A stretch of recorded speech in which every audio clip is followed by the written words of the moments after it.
शिष्य और गुरु की कहानी। एक गुरु और शिष्य जंगल से होते हुए अपने गांव जा रहे होते हैं। अंधेरा काफ़ी हो चुका था।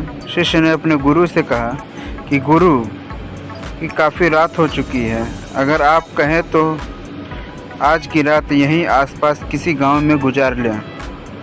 गुरु जी ने कहा, अपना सर हिलाया और वो आसपास के गांव में एक छोटे से घर के पास जाकर रुके।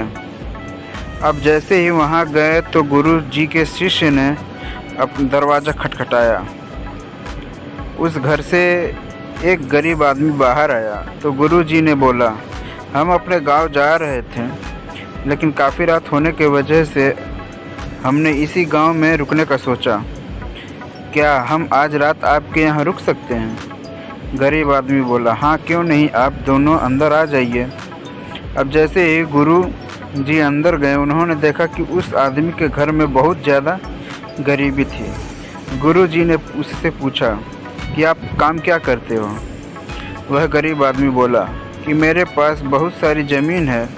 तो गुरु जी ने बोला, अगर तुम्हारे पास बहुत सारी ज़मीन है तो इस तरह से क्यों रह रहे हो?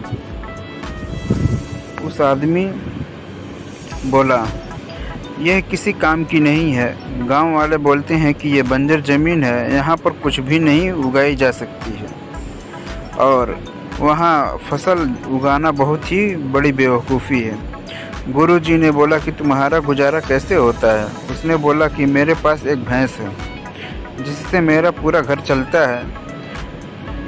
ये सुनने के बाद गुरु जी सो जाते हैं और रात में जब सब लोग सो रहे होते हैं तब गुरु जी अपने शिष्य को उठाते हैं और उस गरीब आदमी की भैंस लेकर अपने गांव चले जाते हैं। शिष्य अपने गुरु से पूछता है कि गुरु जी, कहीं आप ये गलत तो नहीं कर रहे हैं?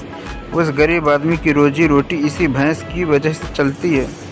तो गुरु जी अपने शिष्य की तरफ देखते हैं और मुस्कुराते हुए आगे बढ़ जाते हैं। उस बात को तकरीबन 10 साल गुजर जाती है और जो गुरु का शिष्य था वह बहुत बड़ा गुरु बन चुका था। तो एक दिन उन्हें उस गरीब आदमी की याद आती है कि मेरे गुरु ने उस आदमी के साथ अच्छा नहीं किया था, मुझे एक बार चलकर देखना चाहिए कि वह आदमी अब किस स्थिति में है।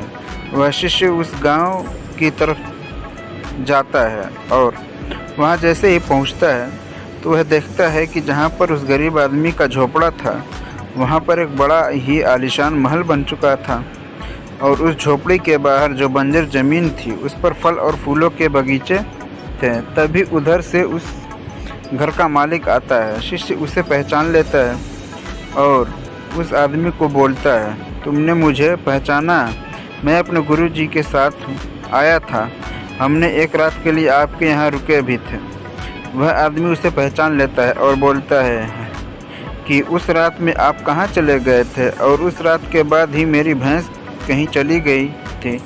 मेरे पास कोई और रास्ता नहीं था तो मैंने अपने ज़मीन पर मेहनत की और फसल निकल आई और आज मैं इस गांव का सबसे बड़ा और सबसे अमीर आदमी बन चुका हूँ। ये सुनने के बाद शिष्य की आंखों में अपने गुरु जी के लिए आंसू आ जाते हैं और उसे ये बात अब समझ आई और वो रोने लगा। इस कहानी से हमें ये सीख मिलती है कि हमारे अंदर ऐसी बहुत सी टैलेंट छुपी है,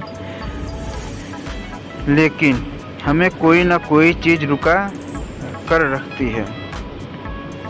वो आपके फैमिली वाले भी हो सकते हैं, आपको जॉब भी हो सकती है, कुछ और भी हो सकता है। देखिए, आपके पास भी तो भैंस की जैसी कोई दूसरी चीज़ तो नहीं है जिससे आपको आगे बढ़ने से रोक रखा है।